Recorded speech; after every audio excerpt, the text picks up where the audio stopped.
Venga, vamos a continuar con la asignatura de frontend y en este caso vamos a empezar con el apartado de Angular. ¿eh?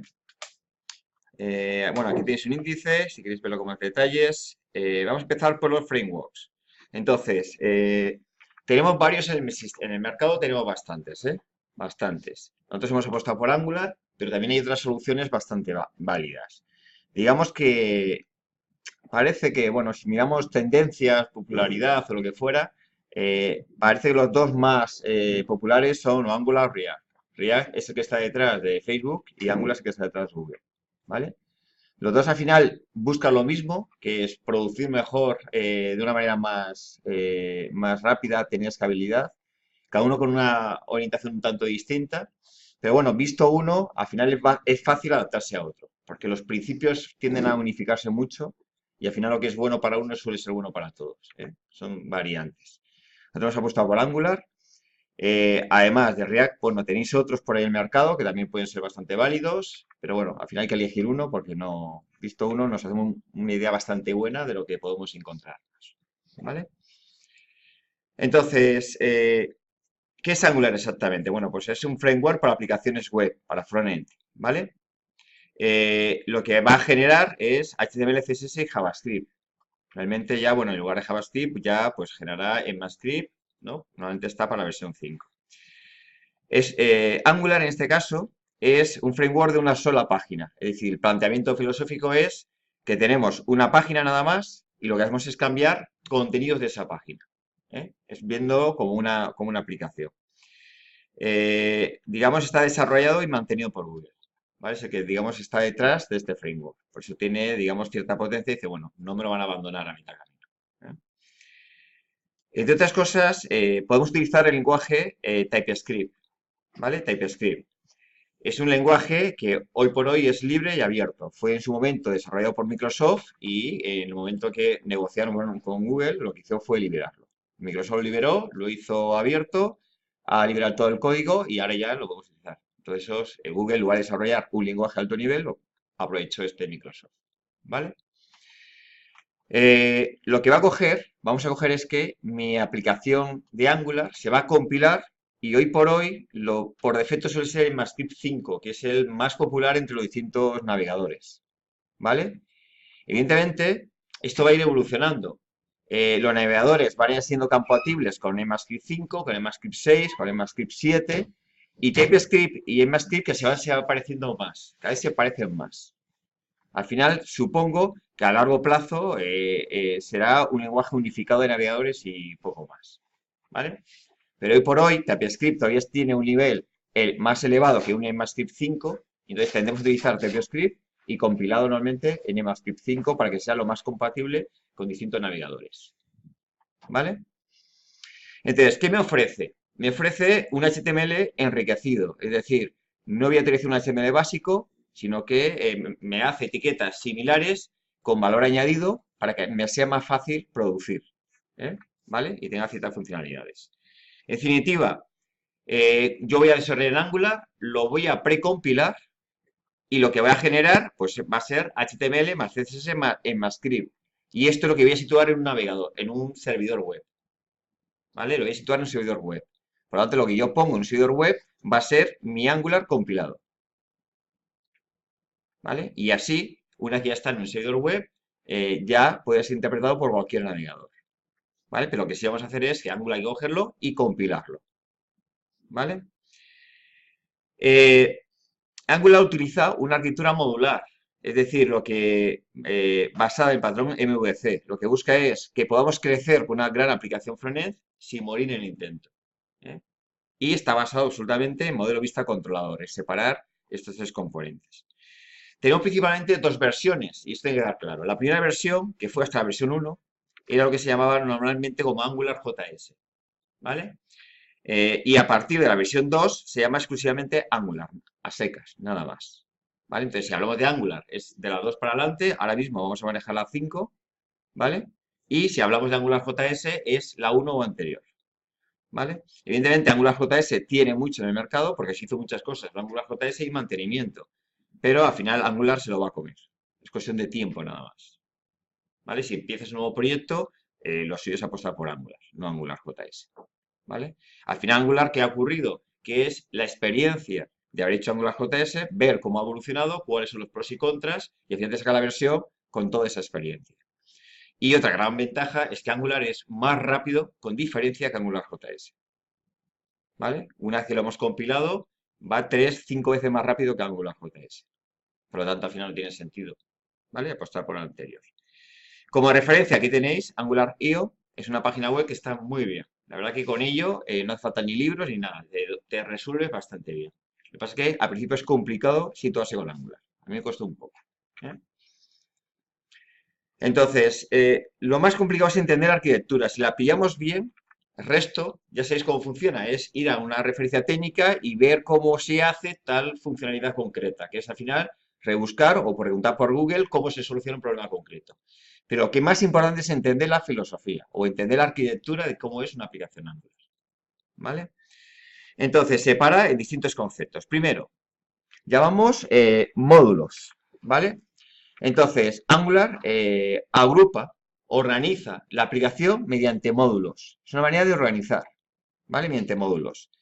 Estos módulos son jerárquicos, es decir, establecemos una jerarquía de módulos, módulos que contienen a módulos, para que yo pueda hacer un crecimiento más controlado, jerárquico. De tal manera que cada módulo lo que hace es abarcar una funcionalidad de la aplicación.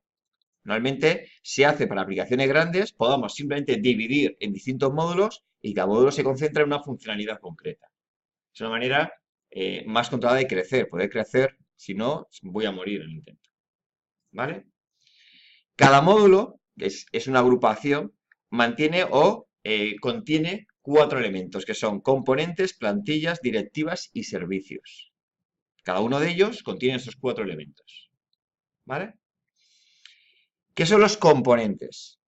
Pues es el controlador, es el que controla la vista, ¿vale? Controla la vista. Es decir, si cogemos una página web hecha con Angular, cada trozo de esa página web visual que veis, un formulario, un registro de lo que fuera, un trozo de la página que muestra datos, cada trocito que va a tener una vista, que es lo que vosotros veis en la pantalla, y detrás de esa vista que tenemos un componente, que es el que controla ese trocito de vista. ¿Vale? Entonces, un componente que hace controlar una sección de la vista. Y no veamos páginas, sino un trocito de algo, que puede ser algo tan sencillo como, a lo mejor, un registro de entrada, un control de entrada. ¿Vale? Tenemos las plantillas. Las plantillas, que son, normalmente son etiquetas enriquecidas. ¿Vale? Es decir, es un lenguaje etiquetado para yo referenciar cómo voy a montar esa vista.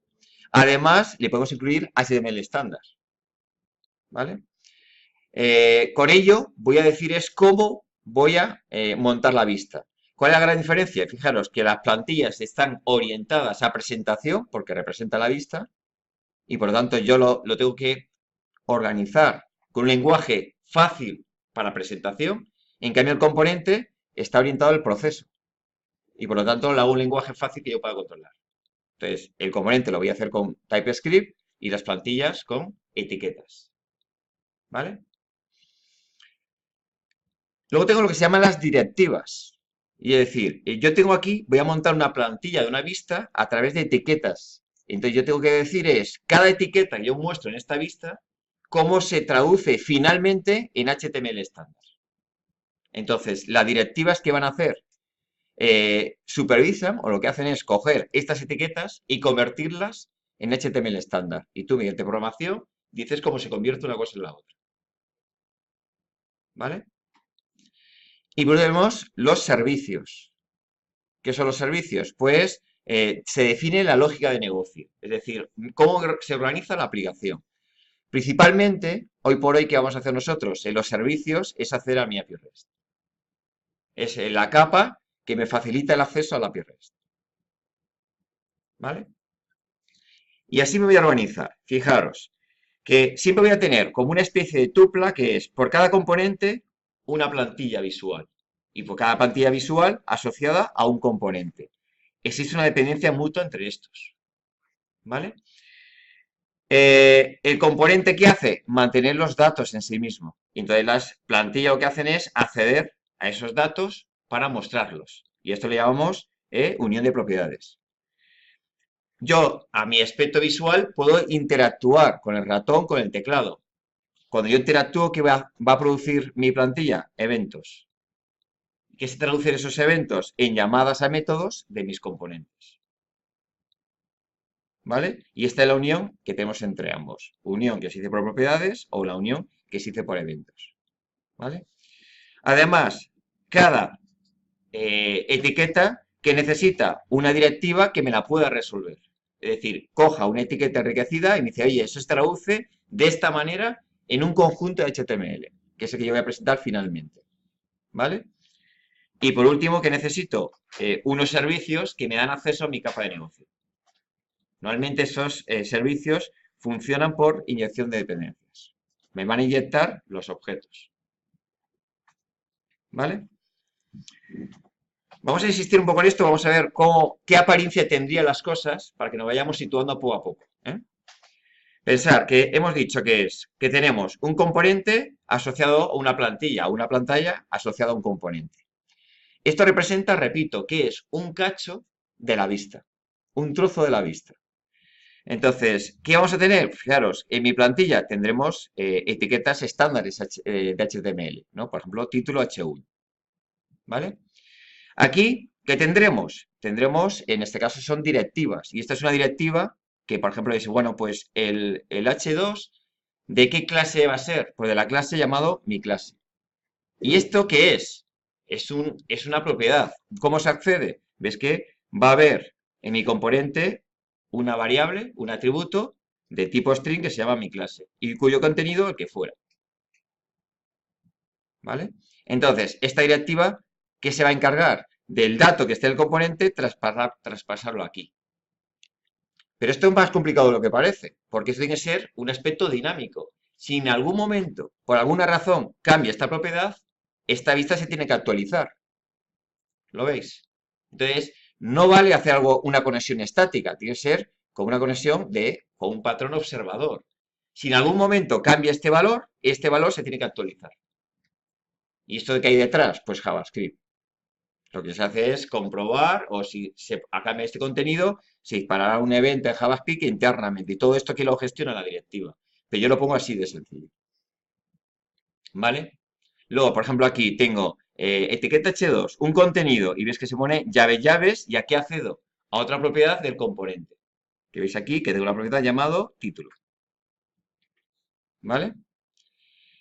Aquí tengo un formulario, una lista, y aquí dice, bueno, ¿ahora qué voy a hacer? Componer una lista a partir de un conjunto de valores.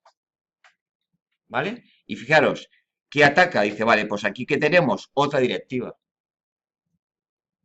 Entonces, esta directiva dice, vale, esto es una lista, list. ¿Dónde consigo la lista? Y ves que esta lista se consigue de otro atributo que es un array de string. Que lo tengo aquí abajo. Entonces, ¿qué va a hacer aquí? Un for each. Y este valor, que es mi variable local del for each. ¿Vale? Entonces, ¿qué va a hacer? Colocar un conjunto de LSI, de listas, un conjunto de miembros asociados a cada valor de este conjunto de listas. ¿Vale? Nos costará un poquito al principio porque es un lenguaje nuevo, pero al final es bastante compacto y bastante intuitivo. ¿Lo veis? Luego tenemos, por ejemplo, un botón. Dice, vale, si yo pincho visualmente ese botón, quiero que se dispare un método de mi componente. Entonces, ¿qué hacemos? Es asociarlo. Digo, vale, veis que normalmente los eventos, habéis visto en JavaScript, pues son onClick, onMouse o lo que fuera. ¿Lo veis, no? ¿Os acordáis?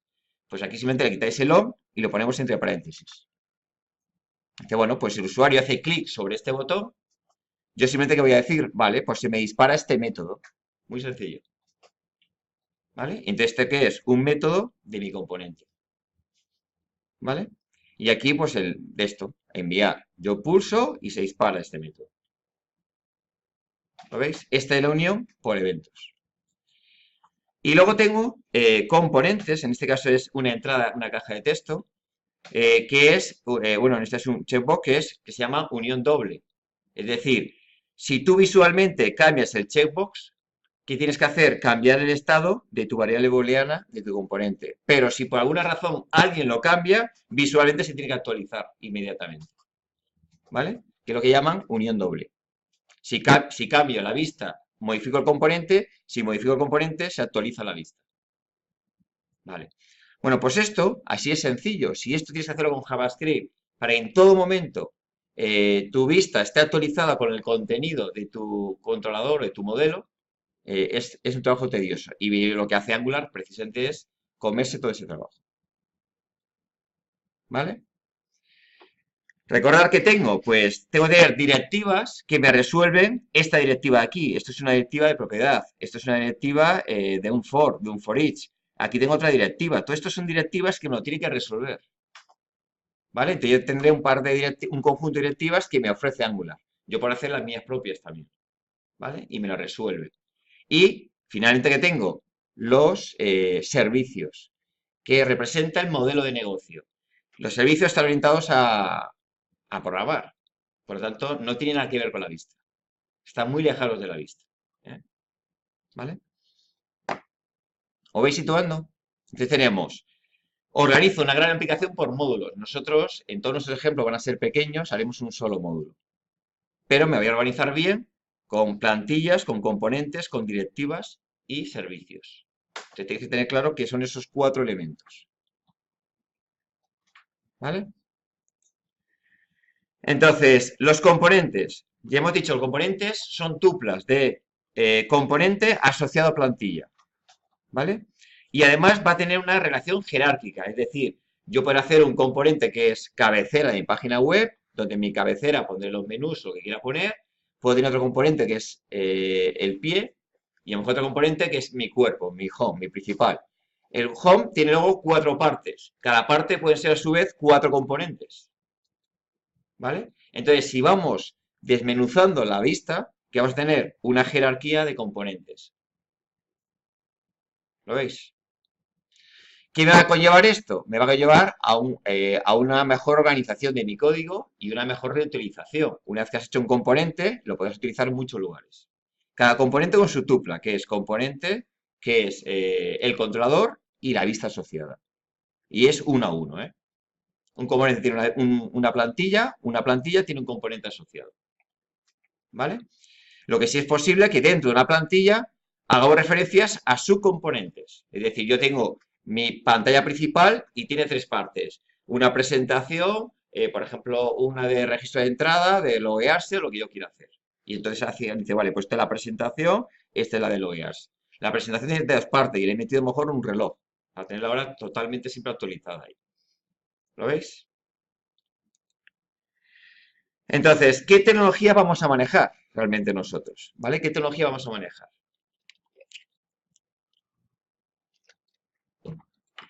La que vamos a ver principalmente es Angular, que es el framework que me da todas estas prestaciones. Se apoya en TypeScript, que es el lenguaje que voy a utilizar para programar. ¿Vale?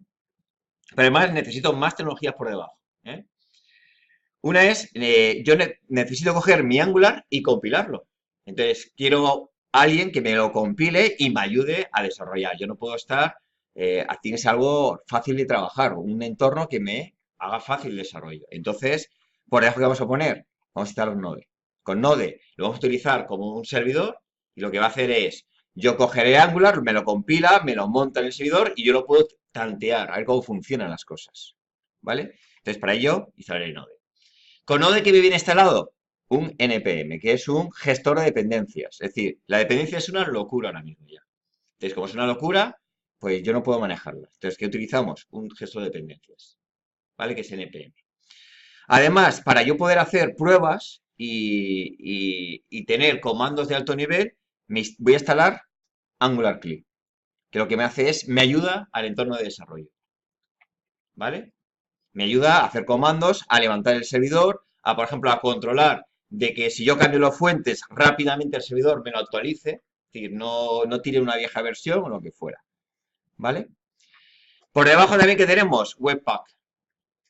Todo esto, digamos, en cierta manera es un poco oculto. Webpack, ¿qué hace? Para optimizar la ejecución, lo que hace es que cuando el cliente hace peticiones, Webpack empaqueta las cosas para optimizar las cosas. De tal manera que no le mandes un JavaScript que no tengas que utilizar. Si no utilizas Webpack, ¿qué estaba ocurriendo con AngularJS? Que tú te bajabas todo el framework. Decía, ya, pero es que si voy a utilizar 4 cosas, mándame el JavaScript de esas 4 cosas. optimizas muy bien los accesos. Y luego el JavaScript que le mandas al cliente es mucho más pequeño, ¿vale? Entonces, Webpack lo que hace es esto, empaquetar para optimizar. También está por debajo, ¿eh? No lo vamos a ver. Antes, toda esta herramienta había que montarla como por separado y digamos que ahora ya me la han unificado un poco todo. Lo dan más fácil, ¿vale? Además, necesito pruebas. Y tendríamos las tecnologías para pruebas unitarias y la tecnología para pruebas de integración. Es decir, quiero probar todo esto de forma automática, no estar yo pinchando para probar que todo vaya bien. ¿Vale? En esta primera versión de esta semana, pruebas no vamos a ver. No tenía tiempo material. Y aparte no sabía cómo va a desarrollarse todo lo demás, por si acaso. ¿Vale? Entonces, la instalación.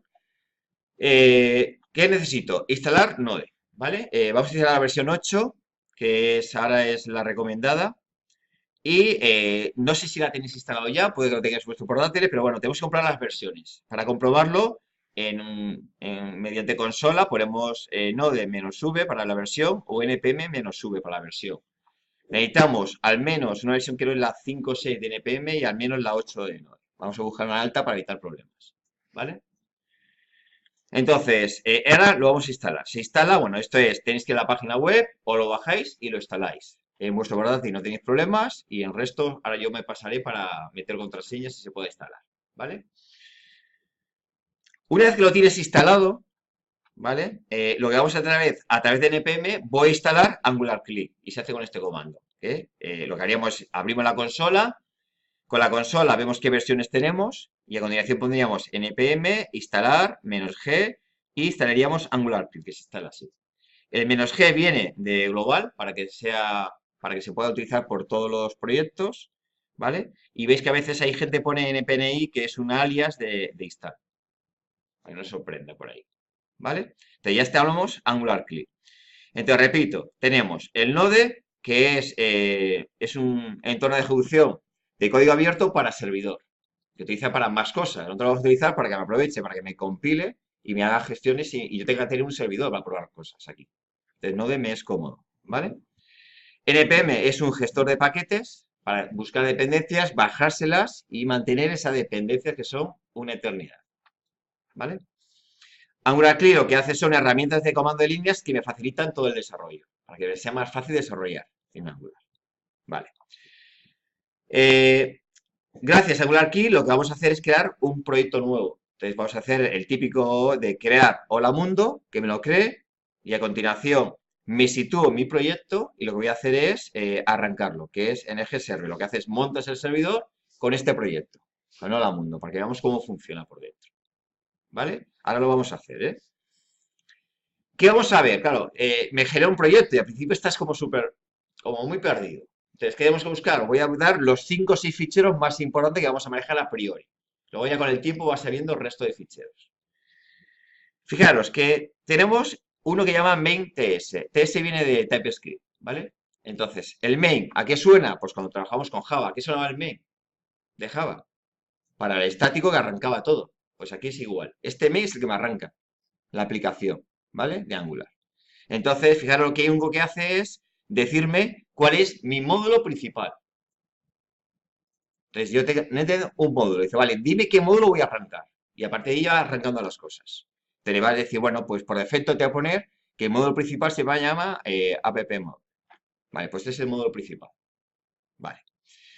El módulo principal, ¿qué va a decir? Entre otras cosas, va a declarar qué componentes tengo, qué importo y cuál es mi componente principal. Este de aquí, ¿lo veis?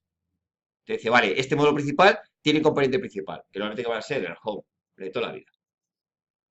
¿Vale? Entonces, este de aquí que va a referenciar a otro fichero, ¿veis? Que es el del componente principal.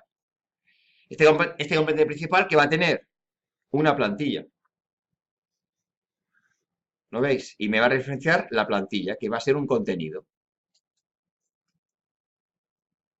¿Vale? En este caso muy sencillo. Mi plantilla solo tiene un H1 que dice bienvenido a un título. Y mi título es app. Ese que hace por defecto Angular cuando creamos un proyecto. ¿Vale? Y me queda el fichero index.html, que lo que contiene normalmente es la etiqueta body con este componente principal. ¿Lo veis? Es app root. ¿Y dónde saca este nombre? Lo saca de cómo es el selector. Es decir, mi componente principal tiene un selector que es como lo referencio cuando trabajamos con él, como una etiqueta. Se referencia por app root y cierro. ¿Qué metemos aquí normalmente? Un spinner, como cargando aplicación. ¿Vale? Bueno, yo he puesto aquí en plan sencillo, pues cargando. Una vez que se arranque, ya tengo la aplicación arrancada. ¿Lo veis? Entonces necesito, todo esto se configura automáticamente, en definitiva, es para que entendáis por dónde empezamos a tocar las cosas. Es un módulo principal, que es este, que se referencia en el main. ¿Cuál es mi módulo principal? En el módulo principal digo, ¿cuál es mi componente principal? Mi componente principal, establezco cuál es mi selector, que es cómo lo voy a meter en el index, ¿vale? Dos, ¿cuál es mi plantilla? Y mi plantilla es esta, muy sencilla. Y aquí tenemos un contenido, una clase. ¿Vale? Fijaros que esto es una clase tipo Java, es decir, es mi clase Java, que en lugar de pública, aquí ponemos exportar. ¿Vale? Pero es el mismo concepto, es una clase pública de Java. Haceros la idea. Con un atributo, como no tiene calificador, se considera que este atributo es público. ¿Vale? Y tiene un contenido. Es como una clase Java que solo tiene un atributo, sin métodos. ¿Vale? Además tiene otros ficheros, pero ahora no es el momento. Los dejo aquí escritos. Volveremos adelante cuando ya tengamos un poquito, hayamos jugado un poco una aplicación. Porque si no es que ya se satura el cerebro. ¿Vale?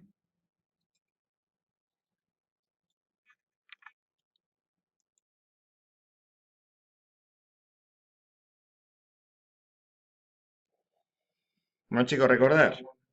Por una parte, si quisiéramos ver la versión de Node que tenemos instalada, ¿vale? Me daría aquí. Luego, la versión de NPM la tenemos. Yo la tengo actualizada, la 5.6. A lo mejor tenéis la 5.51, ¿vale? Yo la actualizaría seguramente. Y luego, una vez que hemos instalado Angular CLI y hemos creado el proyecto, ves que va a aparecer aquí el proyecto y hay que situarse dentro. Y una vez situado dentro de mi proyecto, lo puedo arrancar. Y vale, y lo que es importante es cuando arranquemos que veamos que compile bien. Lo que hace ahora está compilando, está levantando y recordar que para verlo es el localhost 4200. ¿Ves? Ha compilado bien, todo bien y lo ha montado. ¿Vale? Normalmente esto ya me lo olvidaría, lo dejo montado y ahora voy a empezar a trabajar con el resto de elementos. ¿Vale? ¿Lo veis? Vale, siguiente parte. Yo voy a necesitar, claro, yo tengo un proyecto, lo tengo en GitHub, tenemos que bajárnoslo, pero claro, aquí no lo tengo Eclipse. Entonces, ¿qué vamos a hacer? Lo vamos a hacer por consola, así vais aprendiendo también a manejar Git desde consola. ¿Eh? Lo tenéis portable en este caso, si es del aula tenéis uno portable, si no, lo tenéis que bajar e instalar. Entonces vais a esta dirección de web y os instaláis el Git. Este es un Git de consola, ¿vale? Si no, vais a portables y hay un Git ya por ahí de estos de un Git. ¿Qué tenemos que hacer? Lo primero sería configurarlo. Entonces, habría este comando de consola que es configurar Git y configuraríamos el nombre de tu usuario y el nombre de tu correo. Más que nada para cuando me subáis cosas, no sepamos quién es quién cuando subáis algo al servidor. ¿Vale? Luego, para crear un repositorio, si queréis crear un repositorio de la nada, sería más o menos así.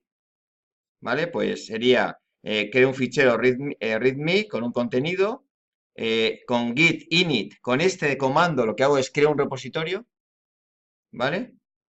Y a este repositorio le añado el readme que he creado antes, ¿lo veis?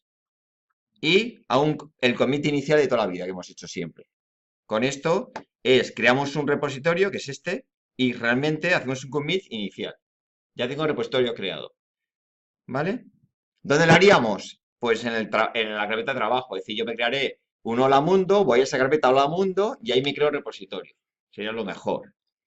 Luego, para subir repositorio al local, al servidor, ¿cómo lo haríamos? Diríamos, vale, pues añado un repositorio donde lo tuvierais vosotros. Dice, bueno, pues yo me creo en GitHub con mi cuenta de usuario un repositorio Git y tendrá un nombre, copiáis y tal cual, Git remote, añadir, origen, pap, y mi churro de aquí, ¿vale? Y entonces lo que hace es accedes al proyecto remoto. Y para subirlo, lo haríamos así, git, súbete, la rama, en este caso, o master. Entonces me sube la rama master al repositorio. Para que los permisos puedan suceder, lo que tenéis que hacer es, estando en vuestro equipo, ir a GitHub, loguearos, y así este comando ya puede entrar sin problemas. ¿Vale? Y con esto lo subimos. Luego podéis consultar cómo está configurado, qué estado tiene el Git o dónde está mi repositorio Romato, un par de comandos más. ¿Vale? Con esto es lo básico para yo manejarme, que pueda subir el repositorio y demás.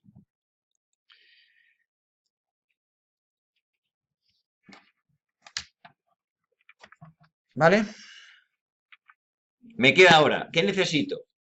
Necesito un IDE para trabajar ahora, ¿vale? Un IDE para trabajar. Bueno, vimos que con Java habíamos utilizado Eclipse, nos fue bien para Java. Eclipse, se podía trabajar con Eclipse, nos bajaríamos unos plugins que tenemos de Angular y lo podemos trabajar. Yo lo he probado y no, a mí no me ha convencido, ¿vale? No sé, lo veo muy lento y no cabe ir ágil, ¿vale? Entonces, he probado otros entornos y bueno, a mí uno que me ha gustado es Visual Studio Code, ¿vale? Es una versión simplificada de Visual Studio.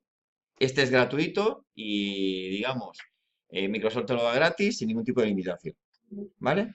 Hay otras alternativas que también están bastante bien, como el Web Store, ¿vale? La alternativa de JetBrains, que me lo da, bueno, con vuestra licencia creo que de educacional, te puede dar una y utilizarlo. ¿Qué ocurre? Este es mucho más completo, pero a su vez, luego te es más tedioso de aprender. Este es muy sencillo de manejar. Y yo veo que está bien integrado con Git, que es lo que yo necesito. Necesito Git y poco más. ¿Vale? Entonces, hay otras alternativas, fijaros, pues tenemos Atom, también es gratuito, este es más sencillo todavía, si no, no queréis hacer mucha complicadad, es muy sencillo de manejar, ¿vale? O tenéis otros por aquí, bueno, eso es un poco libre. Nosotros yo lo he hecho todo con Visual Studio Code, ¿vale? Pues también, si tenéis por aquí lo bajáis, lo vamos a instalar, o instalaros un IDE, si ya tenéis un IDE que está acostumbrado y os gusta, utilizar el vuestro, a mí me da igual, ¿vale? Ahí no voy a entrar. Y luego, ¿qué me queda por último? Es decir, yo todas las explicaciones las he basado en un proyecto, pues lo que tenemos que hacer es clonarlo para poderlo utilizar. ¿Vale? Si queréis probar mi proyecto, ¿cómo sería? Pues nos situamos en la carpeta donde yo quiero clonar mi proyecto que tengo en GitHub y haríamos esto, git clone, y ponéis aquí la ruta de mi proyecto en GitHub, ¿vale? Con esto clonáis el proyecto. ¿Lo veis? Luego, aunque yo haya clonado el proyecto, claro, yo a mi proyecto de GitHub no me voy a subir las dependencias. Todas las dependencias donde está una carpeta llamada todos los módulos. ¿Qué ocurre? Pues no, crecería de una manera absurda mi proyecto. Que yo que tengo solamente el código fuente. ¿Qué ocurre? Cuando tú lo has clonado, vais a ver que no tiene las dependencias. ¿Qué hay que hacer? Instalar las dependencias. Se hacen así. Situamos en nuestro proyecto y hacemos npm install. Con esto lo que va a hacer es bajarse las dependencias y copiarlas en tu proyecto. ¿Vale? Pero las dependencias nunca se suben a GitHub. ¿Eh? Y con esto ya simplemente nos situamos y lo podemos arrancar. ¿Vale? Lo podemos arrancar. El proyecto, en mi caso, fijaros que lo tenéis situado, pues en GitHub